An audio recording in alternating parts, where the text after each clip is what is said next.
Hi guys, this is मोटिवी। आज एक नई किताब के बारे में बात करेंगे। किताब का नाम है book of man by Osho.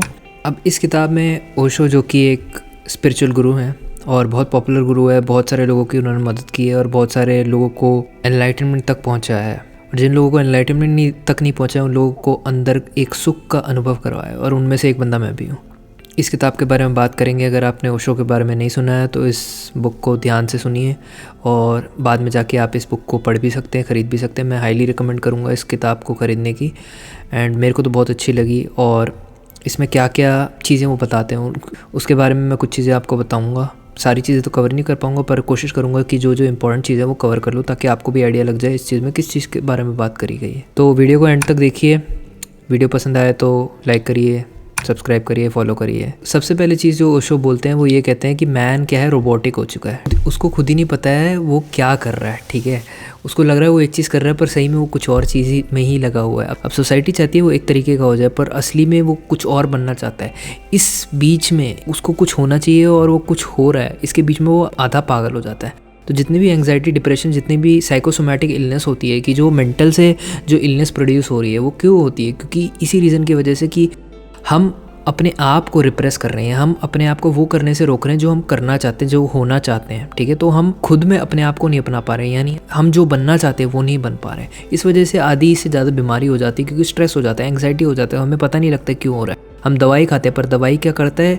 Cause को नहीं सॉल्व करता, सिर्फ सिम्टम को सॉल्व करता है, और सिम्टम को सॉल्व करने के चक्कर में वो प्रॉब्लम बढ़ती रहती है और एक दिन हाथ से बाहर निकल जाती है। इसी चीज़ के बारे में ओशो बोलते हैं, ठीक है। सोसाइटी कहती है हमें इस तरीके का होने को, पर हम किसी और तरीके का होना चाहते हैं। इस वजह से काफ़ी सारे प्रॉब्लम आ जाते हैं। तो इसके बारे में बात करते हैं ओशो इस किताब में, बुक ऑफ मैन में। इसका नाम बुक ऑफ मैन इसलिए कहा गया है क्योंकि हर तरीके के मैन, जितने भी मर्द हुए हैं, उन सब की साइकोलॉजी ओशो इस किताब में बता देते हैं। एक तरीके से कंपाइलेशन है। उन्होंने एक ही बारी में ये सारी चीज़ें नहीं बोली है, अलग अलग लेक्चर्स में बोली है, अलग अलग डिस्कोर्सेज में बोली है। उन सारी चीज़ों का कंपाइलेशन ये किताब है। पर सुनने में बहुत ज़्यादा इंसाइटफुल लगता है, बहुत ज़्यादा ज्ञान मिलता है कि ऐसा भी कोई सोच सकता है, इस तरीके से भी कोई सोच सकता है, यानी इतनी डेप्थ कोई भी किसी चीज़ में ला सकता है। सबसे पहले आपको एक चीज़ माननी है कि थोड़ा कंट्रोवर्शियल स्टेटमेंट है कि ओशो कहते हैं कि हर मर्द के अंदर एक औरत भी है और हर औरत के अंदर एक मर्द भी है। ये सबसे कंट्रोवर्शियल चीज़ ओशो कहते हैं, और कहते हैं अब हर मर्द को अपना फेमिनिन साइड भी एक्सेप्ट करना होगा और हर फीमेल को अपना मैस्कुलिन साइड भी एक्सेप्ट करना पड़ा। जो सोल होता है उसका कोई जेंडर नहीं होता है, वो बोथ मेल एंड फीमेल होता है, ठीक है। जो जेंडर होता है वो फिजिकल बॉडी का होता है।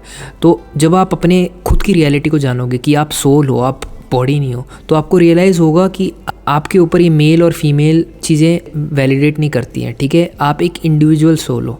अब इससे मेरा रिलेशन ये LGBTQ मूवमेंट से नहीं है, ना मैं किसी चीज़ के अगेंस्ट हूँ। मैं जो कहना चाहता हूँ, जो सोल होता है और जो ओशो भी कहते हैं सोल होता है, उसका कोई जेंडर नहीं होता है, वो जेंडरलेस होता है। वो मेल भी हो सकता है, फीमेल भी हो सकता है, दोनों भी हो सकता है। ये सबसे कंट्रोवर्शियल स्टेटमेंट यही होगा ओशो को। ओशो की बहुत चीज़ें हैं जो बहुत कंट्रोवर्शियल है। अब आगे चलते हैं। जितने भी अभी तक की मेल की साइकोलॉजी है, उन सब के बारे में बता रखा है। एडम से चालू होता है, जो कि फर्स्ट मैन था, और कहानी बुद्धा तक चलती है, एडम से लेके बुद्धा तक। एडम को फर्स्ट मैन माना गया क्योंकि भगवान उसे फर्स्ट मैन बनाते हैं, और ओशो के हिसाब से उन्हें फर्स्ट मैन इसलिए माना गया कि वो फर्स्ट बंदा था जिसने नो बोला, यानी नो बोला अथॉरिटी को, और इसलिए उसे गार्डन ऑफ एडन से उठा के बाहर फेंक दिया, क्योंकि उसने ट्री ऑफ नॉलेज से फल खा लिया था और उसने जो अथॉरिटी थी उसको नहीं माना। अब जब हम बचपन होते हैं, सब चीज़ में हाँ हाँ बोलते रहते हैं, पर हम बड़े कब होते हैं? जब हम किसी एक चीज़ पे ना बोल देते हैं, यानी हम अपनी इंडिविजुअलिटी एक्सेप्ट कर लेते हैं कि हम कौन है, हम वो पहचान लेते हैं। इस वजह से हम अपनी अथॉरिटी, जो कि उस समय पे पेरेंट्स होते हैं, हमारे घर वाले होते हैं, उनको मना कर देते हैं, और उस समय हम असली में एक मासूम बच्चे से परिवर्तन होके एडोलेसेंट या और बड़े हो जाते हैं। अब हर बच्चा जब पैदा होता है उसमें एक मासूमियत होती है, पर जैसे जैसे हम बड़े होते हैं वो मासूमियत चली जाती है। अब जीसस भी कहते हैं कि to come into the kingdom of heaven you have to become child like. Child like बोलते हैं, चाइल्ड नहीं बोलते हैं वो ये चीज़ को। ऐसा क्यों है? ये पर्टिकुलर चीज़ क्यों बोलते हैं? वो इसलिए बोलते हैं कि आपके पास जो गिफ्ट था वो इनोसेंस का, वो एक ब्लिसफुलनेस का जो बचपन में था, उसको खोना ज़रूरी है अप्रिशिएट करने के लिए। यानी जब हमारे पास कोई भी चीज़ होती है, हम उसे अप्रिशिएट नहीं करते हैं कि हाँ हमारे पास है, ये मेरे लिए खास है, ठीक है, जब तक वो चीज़ जाती नहीं है। जैसे ही जाती है हमें रियलाइज़ होता है उसका वर्थ क्या है। ऐसे ही जो हमारी इनोसेंस है, जो मासूमियत है, जो मेडिटेटिवनेस है, जो ध्यानपूर्वकता है, जो बचपन में होती है, हम किसी भी काम में घुस जाते हैं और खो जाते हैं अपने आप को, वो हम तब तक अप्रिशिएट नहीं करते जब तक हम खोते नहीं है। इसलिए ज़रूरी है कि हम वो चाइल्डिशनेस को खोएं और चाइल्ड लाइक बने, ठीक है। और वो तभी बन सकता है जब हम ज्ञान के रास्ते में आए और ज्ञान के रास्ते से वापस ध्यान के रास्ते पे जाएं। इसी का बात करते हैं एडम में, और एडम ने ही इसकी शुरुआत करी थी। अब जब छोटे छोटे बच्चे होते हैं, हमें बहुत पसंद होता है खुद से प्यार करना। हर बच्चा अपने आप से प्यार करता है, ठीक है। पर जब हम बड़े होते हैं हम खुद से प्यार करना भूल जाते हैं, हम दूसरों को प्यार करने लग जाते हैं। और सोसाइटी चाहती है हम दूसरों को प्यार करें, क्योंकि वरना पॉलिटिशियन को जाके कौन प्यार करेगा, ठीक है। एक्टर्स को कौन प्यार करेगा अगर हर बंदा खुद से ही प्यार करने लग जाएगा।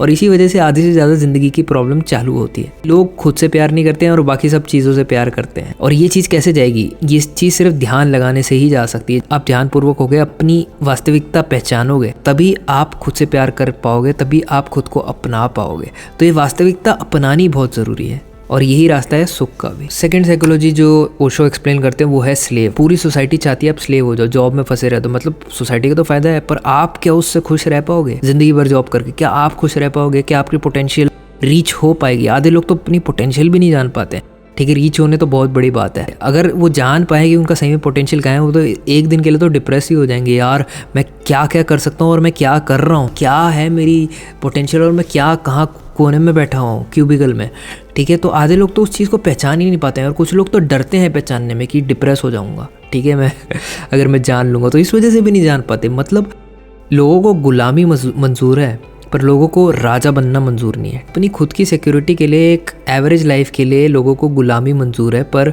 रिस्क लेकर कोई भी राजा नहीं बनना चाहता है। तो बहुत ही बुरी बात है, और सोसाइटी इस चीज़ को सपोर्ट करती है, क्योंकि सोसाइटी नहीं चाहती कि हर कोई राजा बन पाए। हर कोई राजा बन गया तो सोसाइटी टूट जाएगी। बट अगर आपको अपना पोटेंशियल पाना है तो किसी ना किसी तरीके से आपको राजा बनना पड़ेगा, आपकी अपनी खुद की चीज़ में। जो असली नेचर है इंसान का, वो रिबेलियन का है। वो कन्फर्म नहीं करने, कन्फर्म को मतलब जो दूसरे के हैं उसको बस मान ले, भेड़ चाल के पीछे पड़ जाएं, जो आधे से ज़्यादा लोग कर, आधे से ज़्यादा नहीं 90% लोग, ये बंदा वो चीज़ कर रहा है तो मैं भी कर लेता हूँ, ये बंदे को वो चीज़ पसंद है तो मेरे को भी पसंद होनी चाहिए, ये बंदा ऐसे कपड़े पहन रहा है तो मैं भी करूँगा। तो भेड़ चाल वाली ज़िंदगी है, और भेड़ चाल वाली ज़िंदगी को लोग प्रभाव देते हैं। जब तक आप भेड़ चाल के खिलाफ नहीं चलोगे, आप अपने आप को पहचान नहीं सकते, क्योंकि असली नेचर तभी सामने आता है जब मेजॉरिटी के खिलाफ चलते हो। आप अपनी असली अस्तित्वता तभी पहचान सकते हो जब आप दूसरों के खिलाफ खड़े हो खुद के लिए, और आप खुद के लिए तभी खड़े हो सकते हो जब आप खुद को पहचान लो। ये एक कॉन्ट्रडिक्शन है, आप खुद के लिए खड़े होगे तो भी आप खुद को पहचान लोगे, और खुद को पहचान लोगे तो खुद के लिए तो हमेशा खड़े होगे। अब जब स्टार्टिंग में आप खुद की तरह होने की कोशिश करोगे, खुद के जैसा बनने की कोशिश करोगे, खुद को पहचानने की कोशिश करोगे, सब लोग अगेंस्ट होंगे, सब लोग आपके अगेंस्ट होंगे, ठीक है। पर आपको उस रास्ते पे चलते रहना है। बहुत ही लोनली रास्ता है, बहुत अकेला पड़ोगे आप जब आप खुद को ढूंढने के राह पे चलोगे, क्योंकि कोई आपका साथ नहीं देने वाला, सब आपके अगेंस्ट हैं और सब डरते भी हैं। कोई खुद अपने रास्ते पे नहीं चला क्योंकि खुद चलने से डरते थे, पर जब ये उन लोगों को देखते हैं जो उस रास्ते पे चल रहे हैं तो ये और ज़्यादा डरते हैं। ये बदल जाएगा, ये मुझसे दूर हो जाएगा, ठीक है, ये वैसा नहीं रहेगा, ठीक है। पर आपको वो चलना ज़रूरी है, तभी आप खुश भी रह पाओगे और ख़ुद को भी पहचान पाओगे। तीसरा मनोविज्ञान ये है कि रोबोट का। अब गुरजीफ ने सब पूरी दुनिया को चौंका दिया जब उन्होंने कहा कि इंसान एक रोबोट है, ठीक है। ऐसा क्यों कहा? रोबोट से उनका मतलब था कि हर बंदा अपने हैबिट्स के हिसाब से जी रहा है, ठीक है। जो वो पिछले 10 साल से करता आ रहा था वैसे ही वो अभी भी जीवन जी रहा है। पिछले 10 साल से वो प्रोग्रामिंग कर रहा था, जैसे भी कर रहा था वैसे ही अभी भी प्रोग्रामिंग कर रहा है। इस चीज़ को कैसे बदलें? इस चीज़ को बदलना बहुत ज़रूरी है। 10 साल पहले आप सोचते थे मैं तो बस यही काम कर सकता हूँ, अब आज के दिन वो काम ख़त्म हो गया। अब आप क्या करोगे? अब क्या अभी भी आप यही करोगे कि मैं वैसे ही काम कर सकता हूँ और वैसे ही करूँगा, वैसे ही जॉब ढूंढोगे, वैसा ही बिजनेस बनाओगे? आपको कॉन्टिन्यूसली अपने आप को रीइन्वेंट करना बहुत ज़रूरी है, ठीक है। रीइन्वेंट नहीं करोगे ना, आप लेफ्ट आउट हो जाओगे, यानी आपको कोई पूछेगा नहीं, ठीक है। उन्हीं लोगों को पूछा जाता है वो जो हर दिन अपने आप को और बेहतर करते हैं और बेहतर चीज़ों में तब्दील करते हैं। अब गुरजीफ एक बहुत बढ़िया चीज़ करते थे, जब भी उनके पास कोई सरेंडर करने आता था एज अ स्टूडेंट तो उनको कहते थे ऑपोजिट चीज़। अगर वो बहुत ज़्यादा दारू पीता था तो कहते थे कि 1 महीने के लिए दारू बंद कर दो अचानक, ठीक है। और अगर वो बिल्कुल सीधा साधा था, ठीक है, कुछ नहीं करता था, वो कहते थे पूरे दिन दारू पी के पड़े रहो। अब ये करने से क्या होता था, बंदा शॉक हो जाता था, ठीक है, और या तो छोड़ के चले जाता है या तो अगर बहुत सीरियस है तो वो कर लेता था जैसा वो मास्टर बोल रहे हैं, ठीक है। अब एक तो ये फ़िल्टर करने का तरीका था गुरजीफ का, वो देखना चाहता था कौन असली स्टूडेंट है और कौन बस दिखावा भेड़चाल के थ्रू आया। अगर असली स्टूडेंट होता था तो क्या होता था, एक बेनिफिट होता था स्टूडेंट को की बॉडी को एक बहुत तगड़ा शौक लगता था। जो वो अभी तक सोच रहा था, ठीक है, वो अब नहीं सोच पाता क्योंकि बॉडी को शौक लग गया, माइंड को शौक लग गया। जो वो समझता था वो बहुत पवित्र है और कभी कुछ नहीं गंदा नहीं करता, वो अचानक करने लग गया है गुरु के कहने की वजह से, और एक अलग अनुभव होता था उसको जो उसने अभी तक नहीं किया था, वो उस चीज़ का अनुभव होता था और उससे उसके दिमाग की इंद्रियां अलग अलग तरीके से खुलने लग जाती थी। हर इंसान को एक अलग एक्सपीरियंस की ज़रूरत है। अगर आप एक जैसे ज़िंदगी जी रहे हो, अचानक आप दूसरे तरीके की ज़िंदगी जियोगे तो अचानक आपके दिमाग में अलग अलग ख्याल आएंगे, अलग अलग पर्सपेक्टिव आएंगे, अलग अलग सोचने का नज़रिया बढ़ेगा। ठीक है, हो सकता है एनलाइटनमेंट भी आ जाए। गुरुजीव का ये तरीका था, बहुत पॉपुलर था और बहुत कंट्रोवर्शियल था। और जितने भी बड़े बड़े गुरु होते हैं, जो असली गुरु होते हैं, उनके सारे तरीके कंट्रोवर्शियल होते हैं। कोई उसे समझ नहीं पाता है, 100 सालों बाद उसकी समझ लोगों तक पहुंचती है। लोग काफ़ी स्लो होते हैं, पर जो बुद्धा जैसे लोग होते हैं या ओशो जैसे लोग होते हैं, उनकी सोच काफ़ी 100 साल या 150 साल आगे होती है। चौथा मनोविज्ञान भिखारी का। हर मर्द या हर औरत एक तरीके से बेगर है। अब जब मैं इसमें मर्द की बात करता हूँ तो ये मत समझिए कि सिर्फ मर्द की बात कर रहा हूँ। फिर से कॉन्शियसनेस का कोई जेंडर नहीं होता है। कॉन्शियसनेस मेल भी हो सकती है, फीमेल भी हो सकती है। जैसे मैंने पहले कहा, काफ़ी लोग भिखारी की तरह बिहेव करते हैं। अब हम सब एक तरीके से भिखारी हैं। कोई लोग व्यूज़ के लिए भीख मांग रहे हैं, ठीक है। अब दिन भर ऐसे काम करते हैं कि बस थोड़े और व्यूज़ आते हैं, किसी भी हद तक गिर जाते हैं। कुछ लोग अटेंशन के लिए भिखारी हैं, बस अटेंशन मिल जाए, डांस कर लेते हैं, कैसा भी डांस कर लेते हैं, बस अटेंशन आ जाए। मतलब ऑब्सेशन की बात कर रहा हूँ। इतना ऑब्सेस्ड हो गए हैं कुछ चीज़ों से कि वो खुद में नहीं झांक रहे हैं कि वो ये सब चीज़ कर क्यों रहे हैं, उससे क्या मिल रहा है उन्हें। जब वो उस क्वेश्चन पे जाएंगे उनको पता लगेगा कि सेटिस्फैक्शन मिल रहा है। जब आप पूछेंगे कि ये सेटिस्फैक्शन क्या अल्टीमेट सेटिस्फैक्शन, आंसर आएगा नो। सही आंसर क्या होगा? जब आप खुद के अंदर नहीं झांकोगे तब तक आप वो सेटिस्फैक्शन, वो खुशी नहीं पा सकते। अंत में सब लोग खुश रहना चाहते हैं, ठीक है, या एक्सेप्ट होना चाहते हैं। और इससे बड़ा एक्सेप्टेंस क्या होगा कि आप खुद को अपना लो। अगर आप खुद को अपना लो कि आपको ज़रूरत होगी कोई और आपको अपनाए। आप एक तरीके से सब्स्टिट्यूट ढूंढ रहे हो कि अगर मैं फेमस हो जाऊँ, पूरी दुनिया मेरे को रेस्पेक्ट करने लग जाए तो मेरे को खुश हो जाऊँगा, मेरी लाइफ सेट। बट अगर आप सही में आपको पहचान लो, सही में आपकी अस्तित्व को पहचान लो, तो आपको इन सारी चीज़ों की ज़रूरत नहीं होगी और आपको समझ आ जाएगा ये सारी चीज़ें बहुत ज़्यादा टेम्पररी है, आज है कल नहीं है। आपने देखा होगा कि एक दिन जो बंदा फेमस होता है अगले दिन उसको कोई पूछता नहीं है। इस चीज़ को हटाने के लिए लोग उल्टी सीधी चीज़ें करते रहते हैं। अब रणवीर सिंह का ही एग्जाम्पल ले लीजिए। वो बस कुछ भी करता रहे, कैसे भी कपड़े पहनता है, बस ताकि वो न्यूज़ में बने रहे और उसका ब्रांड बना रहे। उसी वजह से उसे पैसे भी ज़्यादा मिलते हैं क्योंकि उसका ब्रांड है तो पैसे हैं। तो ऐसी चीज़ें बहुत लोग करते हैं। बट प्रश्न यही होता है कि इतने अटेंशन का आप करोगे क्या? पैसा कमा लिया आपने, अटेंशन इतने का करोगे क्या? जितना अटेंशन होता है उतनी ही आप सुख से थोड़ा दूर रहोगे क्योंकि आपके अराउंड बहुत सारे नॉइज़ होंगे, अनवांटेड लोग आएंगे आपके। उससे आप कैसे बचोगे? ठीक है, बहुत सोच समझ के चलना है आप। जो भी आप अटेंशन के पीछे भाग रहे हो उसका अल्टीमेट पर्पस क्या है? पैसा आ गया आपके पास, अब क्या? ज़िंदगी भर क्या वो आपको सुख दे सकता है? अक्सर होता है कि जो सुख होता है वो भी छीन लेता है। ये सारी चीज़ें, इन चीज़ों के भागने के पीछे, इसलिए किसी चीज़ के पीछे भागे मत, किसी चीज़ के बारे में भीख मत मांगिए। अपना बेस्ट दीजिए। जो आपके नसीब में है, जो आपके कर्म है, उनका फल आपको मिलता रहेगा, मिलेगा ही मिलेगा, उससे कोई नहीं भाग सकता। पांचवा मनोविज्ञान है जोरबा। अब जोरबा की काफ़ी बात करते हैं ओशो। जोरबा एक ऐसा बंदा था जो बस मोमेंट टू मोमेंट जीता था। मतलब आज मैं जीता था, अब मैं जीता था, ठीक है। कल के बारे में कुछ पता नहीं। तो जो भी पैसे वो मिलते थे ना, उसको एक तारीख को ही खर्च कर देता था, ठीक है। फिर सोचता था क्या करूँ, दारू पीने लग जाता, लड़के के साथ घूमने लग जाता, कुछ भी करता था, कुछ भी। अब ओशो कहते हैं कि एटलीस्ट 50% आपको जोरबा की तरह बनना है, ठीक है। यानी कुछ भी कर रहे हो, इतना मोमेंट में कर रहे हो, सेलिब्रेट कर रहे हो जो भी। एक कहानी सुनाते हैं ओशो की, उसके जो एम्प्लॉयर होते हैं उन्हें कुछ काम से पैसे दे के दूसरे सिटी में भेजते हैं। अब दूसरे सिटी में पहुंचता है वो और 3 दिन में वापस आना होता है, पर वो 1 हफ्ता वहीं पे रहता है, ठीक है। पैसे खर्च कर देता है, दारू, ड्रग्स, लड़कियां, एट्सेट्रा एट्सेट्रा एट्सेट्रा, ठीक है। सब चीज़ में पैसे खर्च कर देता है और 1 हफ्ते बाद आता है। उसका जो एम्प्लॉयर होता है, बॉस होता है, वो बहुत ज़्यादा गुस्से में होता है। तुम कहाँ थे इतने दिन और सामान का है? कहता है कि अरे यार वो सब छोड़ो यार, मैं जहाँ पे गया था इतनी सारी लड़कियाँ थी, इतनी सारी बढ़िया चीज़ें थी, इतना कार्निवल लगा हुआ था, मतलब इतने मेले थे। क्या है, सामान के बारे में कौन सोचता है यार? मैं बस एंजॉय कर रहा था, एंजॉय ही करता रह गया। कोई नहीं, चिंता मत करो, मेरी जो सैलरी है उसमें से काट लेना तुम, जो भी पैसे हैं, अगली बार जब भी जाऊँगा मैं ले आऊँगा सामान। तो उसका बॉस कहता है अगली बार तुम कभी नहीं जाओगे और कौन ही बॉस भेजेगा, ठीक है। तो एटलीस्ट 50% आपको ऐसा बंदा बनना है कि जो हर दिन ऐसा सेलिब्रेट करे जैसा कोई नहीं सेलिब्रेट करता था। सबको ईर्ष्या हो जाए देख के, और ये क्या है यार, कैसा एंजॉय करता है यार, ऐसी ज़िंदगी होनी चाहिए। ऐसा आपको बनना है, ठीक है, जोरबा जैसा। और जो दूसरा 50% है, थोड़ी देर में बताता हूँ। एक इंटरेस्टिंग कहानी है जोरबा के पीछे। जोरबा के जो ऑथर थे निकोस, बहुत ज़्यादा फ्रस्ट्रेटेड थे अपने लाइफ से, और उन्होंने अपना फ्रस्ट्रेशन निकालने के लिए वो कैसे अपना ज़िंदगी जिए, कैसे कैरेक्टर होते हैं अगर आप अपना फुल ज़िंदगी जी रहे होते हैं, तो उस हिसाब से एक कैरेक्टर लिखा जोरबा द ग्रीक का, ठीक है। और उसमें वो सारी चीज़ करने की कोशिश करते हैं जो उन्होंने मामूली जीवन में नहीं करा। थोड़ी सैड स्टोरी है, बट ये दर्शाता है कैसे सोसाइटी में रहते हैं जहाँ पे हम वो नहीं बन पा रहे जो हमें सही में बनना है, जिसके लिए हमने जन्म लिया हम वही नहीं बन पा रहे, वही नहीं कर पा रहे। क्या फ़ायदा ऐसे जीने का? बहुत ज़्यादा वीरता चाहिए, बहुत ज़्यादा बल चाहिए वैसे जीने में जैसे आप जीने के लिए बने हो। छठा मनोविज्ञान है मेडिटेटर का। काफ़ी लोगों को मेडिटेशन भी होक्स लगता है, यानी एनलाइटनमेंट भी होक्स लगता है। एनलाइटनमेंट जैसा चीज़ कोई चीज़ नहीं है, ऐसा क्यों है?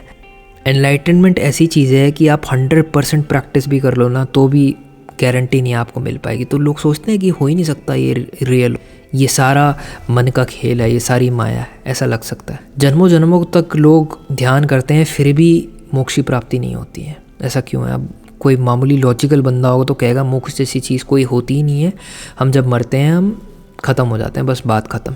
ओशो इसमें कहते हैं कि अलग अलग प्रवृत्ति होती है इंसान की। किसी की प्रवृत्ति ही ऐसी है कि वो ऑटोमेटिकली अपने अंदर झांक सके तो वो तुरंत मोक्ष की प्राप्ति कर सकता है, तुरंत समाधि ले सकता है। बट अगर किसी की प्रवृत्ति ऐसी है कि वो सिर्फ बाहर की तरफ ही देख रहा है तो कैसे मोक्ष की प्राप्ति होगी, कैसे समाधि होगी? ऐसे लोगों को जन्म जन्म लगते हैं उस प्रवृत्ति तक पहुंचने के लिए कि वो खुद में झांकने लग जाए, खुद की तरफ ज़्यादा देखने लग जाए, नज़र जो बाहर की इंद्रियां हैं उसको अंदर की तरफ कर ले। ये चीज़ें समझानी बड़ी मुश्किल है। अगर मैंने समझा भी दी तो भी आपको इम्प्लीमेंट करना बहुत मुश्किल है। कुछ चीज़ें समझाई नहीं जा सकती। लोग क्या होते हैं, बाहरी दिखावे में खो जाते हैं। ठीक है, ऐसा लगता है कि अब ओशो डायमंड वॉच पहन के आ जाते थे, लिमोजिन में आ जाते थे तो लगता था ये बहुत बड़ा बंदा है, बहुत खतरनाक बंदा है, प्लेयर है, एक्सेट्रा है, प्ले बॉय है। लोग बाहर की चीज़ में खो जाते हैं और ओशो का मकसद भी ये था कि लोग बाहर की चीज़ें देख के मेरे पास आए ही ना। वो चाहते थे कि उनके पास वही लोग आएँ जो बहुत सीरियस हों। वो उनका फ़िल्टर का मैकेनिज़्म, बहुत स्मार्ट थे। जब तक आप बाहर के दिखावे में खोए हो तब तक अंदर नहीं जा सकते। एक बहुत बढ़िया कहानी याद आई है मेरे को, ठीक है, ओशो ने ही सुनाई थी ये। एक बार एक लकड़हारा लकड़ काट रहा होता है, लकड़ काट रहा होता है, ठीक है। काटते काटते एक बाबा आ जाते हैं, ठीक है। पूछते हैं कि क्या कर रहे हो? कह रहे हैं कि लकड़ काटता हूँ। लकड़ काट के क्या मिलेगा? बाबा पूछते हैं। वो कहता है कि 40 रुपये मिल जाएंगे। ठीक है, अच्छा 40 रुपये मिलेंगे। अगर तुम थोड़ा और आगे जाते ना तो तुम्हें एक तांबे की खान मिलेगी। ठीक है, फिर वो जाता है थोड़ा और आगे, ठीक है, तांबे की खान से उसे तांबा मिल जाता है तो उसका 1 हफ्ते का काम हो जाता है। 1 हफ्ते बाद वापस आता है तांबे की खान में, तो बाबा वहीं पे बैठा होता है।